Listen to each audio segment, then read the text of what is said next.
Hello, class. We're going to be going through the rest of notes number 4, which we started in class. You're going to finish the rest for homework. So you'll fill out, as you watch the lecture and listen to me, you're going to fill out the stuff from the PowerPoint and also write down other things that you hear me say that aren't specifically written down on the PowerPoint. That's good note taking. So you're going to write down some additional things that are helpful for you. And that will be something I'm looking for, not just the stuff to be filled in. Also, there's 2 reflection questions here that you can answer at the end when we're done. One is on the rules of when to receive, one is on how to explain transubstantiation. So let's go ahead and get started. So this is the Eucharist. We talked in class about the 2 meanings of the body of Christ, both in the Eucharist and the church as, the people as Jesus's body, hands, feet, eyes, mouth, nose, etc. Nose? I guess we could be Jesus's nose. We sniff out injustice and something like that. Anyway, the Eucharist means thanksgiving. It's the central sacrament of the church, often done in combination with other sacraments. I'm moving through this pretty quickly because we hit this in class. It's a sacrament of initiation, your first communion or first Holy Eucharist. It's also a sacrament of healing. And Eucharist is sacrifice. This is where we ended up in class. Now, one of the things that we talked about in church history was the idea that during the Protestant Reformation, a lot of the reformers like Martin Luther and John Calvin challenged the sacraments because they thought the church was like getting in the way of people in their personal relationship with God, and they thought the sacraments were just ways that the church was going to control people. And one of the things that they attacked was the idea that the Eucharist was a sacrifice, and they accused the church of trying to sacrifice Jesus again. And so at the Council of Trent, when the church was getting its stuff together from the Reformation, it laid out 4 ways that it believes that the church that it believes that the Eucharist really is a sacrifice. And the first reason they said they call the Eucharist a sacrifice is because it recalls the ancient Jewish sacrifices, specifically Passover, which comes from the Exodus story. If you remember, the angel of death was coming through Egypt to kill. It was the 10th plague. It was going to kill all the firstborn, but the Jews were going to be safe from the death because the blood of the lamb that they sacrificed, they put it over their door. So the blood of the sacrificed lamb would save them from death. And so that's the imagery that Jesus took on in the Eucharist, because the Last Supper, which was the first Eucharist, was a Passover meal.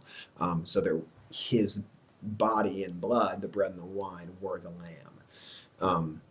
So it recalls that. 2, it's a reenactment of and a participation in Jesus' sacrifice on the cross. So it's not like we're having Jesus sacrificed again, but it's like somehow in some weird, strange, mystical way, it's kind of connected through like a time wormhole almost to like Jesus' sacrifice on the cross. So like what happened to Jesus on the cross, we're somehow through the Eucharist in a mystical way participating in that, as if we were right there with Mary and John and the other women who were there with Jesus on the cross. We're somehow experiencing that, not making it happen again, but we're somehow connected to it.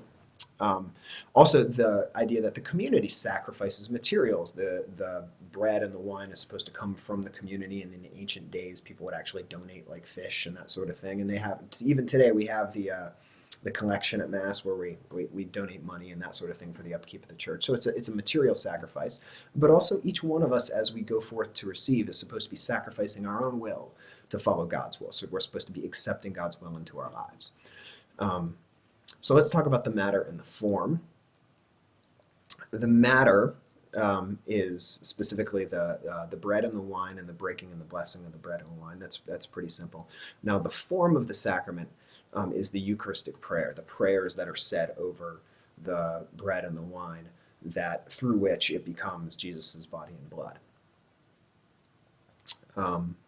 Now, the sacramental graces of the sacrament, it brings us into communion. That's why we call it communion, with the church and Christ. It's supposed to be a great sign of unity, both us with God and us with each other. It's supposed to give us spiritual strength. And it forgives us of our venial sins, our sins that are just kind of like the normal little everyday sins that you don't even really notice. For more serious sins, we're supposed to go to reconciliation. And even we confess our venial sins there too. But the Eucharist does, during the Mass, we do say, Lord, I'm sorry for my sins during the penitential rite. And so it's supposed to be kind of just like a little forgiveness of sins there. The ministers of the sacrament, only a priest and a bishop can consecrate the Eucharist, meaning say the Eucharistic prayers and have it actually become Jesus' body and blood. However, a deacon or really anybody else can be what's called an extraordinary Eucharistic minister, meaning you could be the person that distributes the Eucharist. Actually, a deacon wouldn't be an extraordinary Eucharistic minister, but like if I or any other lay person like you guys were to be a Eucharistic minister, you would technically be an extraordinary Eucharistic minister because you're not like an ordained person. Now, this is getting into one of the things that is kind of peculiar about the Catholic Church's belief about the Eucharist is we don't just see it as a representation of Jesus' body and blood. We really believe that in some strange mystical way, it really does become Jesus' body and blood. Even though chemically it's still bread and wine, even though it still looks and tastes like bread and wine, we believe that in some strange way, it really does become Jesus' body and blood. And the Orthodox Church shares that belief with us, as well as to some extent the Anglican and Episcopalian Church and the Lutheran Church, although they would describe it in a different way. Presbyterians, Methodists, Baptists, Seventh-day Adventists, Pentecostals, they would say that really the bread and wine are just symbols. They're not in any real sense Jesus' body and blood. So there's two ways of understanding this that I think are the two best ways of understanding it. One is, well, first thing is to recognize that this is one of the great mysteries of the faith, so there isn't any real perfect explanation. Just like there's no perfect explanation for the Trinity or how Jesus can be both man and God at the same time. Same thing with the Eucharist. How can it, have all the physical properties of bread and wine, but somehow mystically, spiritually be Jesus' body and blood? The first way is that it's similar to Jesus' incarnation. When God the Son became a human in Jesus, it was God limiting himself. God came in the form of a human. The infinite became finite. In the Eucharist, the same thing is happening. God is coming in a finite form. He's coming in the form of food. Now, I know this is really hard for some people to believe, but a lot of Christians have a hard time believing this, even though they believe that God could become man, which really isn't any more of a jump. If you already believe that God can make himself into a form that we can accept and make himself finite in a person, why could God not take the infinite and make it finite in food? It's like, here's a little metaphor that I use for it. If you take infinity and subtract 25, it's still infinity. If you take 10, infinity and subtract 10, it's still infinity. What I mean by that is that the jump from infinite to human is the same different distance as the jump from infinite to food, okay? Because infinite is infinite. Okay, so if you already believe that God can become man, it shouldn't really be that much harder to believe that God could become food and interact with us in that way. It's just a more simple being that he's becoming. But same with Jesus. Jesus didn't look like God. If you did an autopsy on his, well, not an autopsy, but I guess if you did a physical on his body, an examination of his body, he would come back as human. He has human DNA and chromosomes and all that sort of thing. But yet somehow he spiritually was God. The second way of understanding real presence is this very famous word transubstantiation, which comes from Aristotle's understanding of matter and form. Okay, and it means that you would change the substance of a thing. It's the process of changing something's substance. Okay, so the idea is that the inner substance of the thing changes, even though the outward appearance stays the same. So like even though it still looks like bread and wine, somehow spiritually on the inside, it becomes Jesus' body and blood. So let's go back to talk about Aristotle's understanding of form. There were actually two types of form in Aristotle's understanding. There's the accidental form and the substantial form. The accidental form is something's outward appearance, the things that could change without really affecting what a thing is. So you could have a wood chair, or you could also have a metal chair. The wood and the metal, and you could have a chair with 3 legs, a chair with 4 legs, a chair on wheels. Those are accidental. Those things don't really make a chair what it is. You could have a brown chair, a green chair, a black chair. They're still all chairs. That's the accidental form. Whereas the substantial form is its chairness, what really makes it what it is. And basically when Thomas Aquinas was studying Aristotle and also studying the sacraments, what he said was, what must be happening with the change from bread and wine into Jesus' body and blood is that the substantial form is changing. The inner essence, what it's really made of, is changing, but the outward form is staying the same. So it still looks like bread and wine. It still, tastes like bread and wine. They didn't have chemistry back then, but chemically we would say today it's bread and wine. but substantially, like its soul is somehow different. So that's how they would understand it, and that's where that word comes from. It comes from Aristotle's understanding of the world. Today we would probably say spiritually it changes, but physically it stays the same. That's probably the language that we would use. That's how we understand the universe. That in a physical, its physical chemical structure is the same, but spiritually it really does become something different. That's probably a more modern way of expressing that. Some examples of transubstantiation. Let's say you have all this different type of clay. Okay, well, let's say you take that clay and let's say you take the blue ball of clay right there and you roll it in blue sand. Okay, you roll it back up into a ball.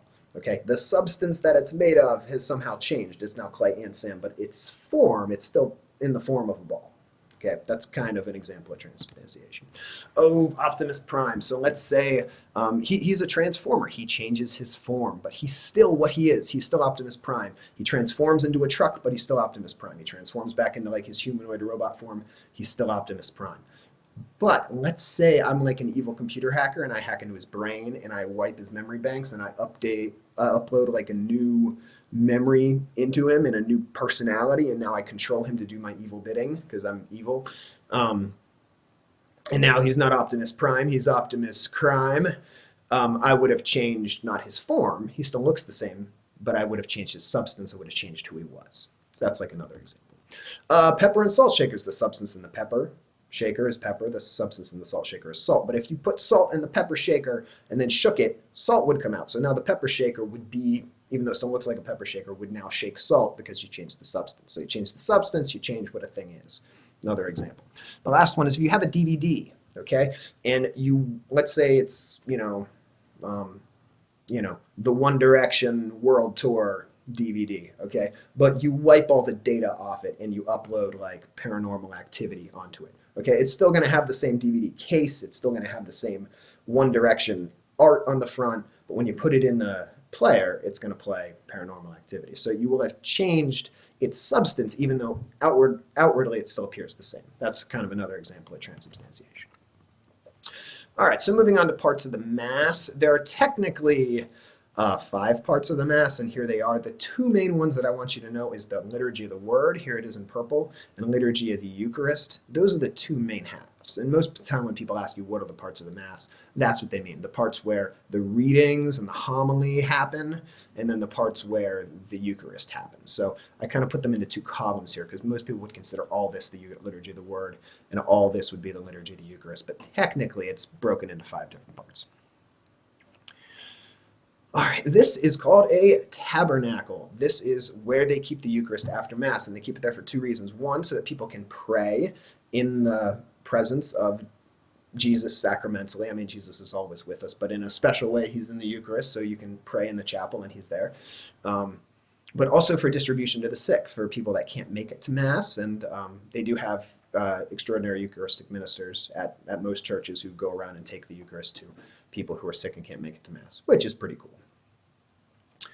There's something called Eucharistic adoration, and it's a ceremony where the Eucharist is put on display for personal prayer. So even more so than in the monstrance, even more so than in the tabernacle, the Eucharist is put on display, and that's why this is called a monstrance, because it demonstrates, it shows the Eucharist, and they put it up on the altar. And actually, we're going to do this one day in class next week. Father Bill's going to come in and do adoration for us. You also did it during your freshman retreat.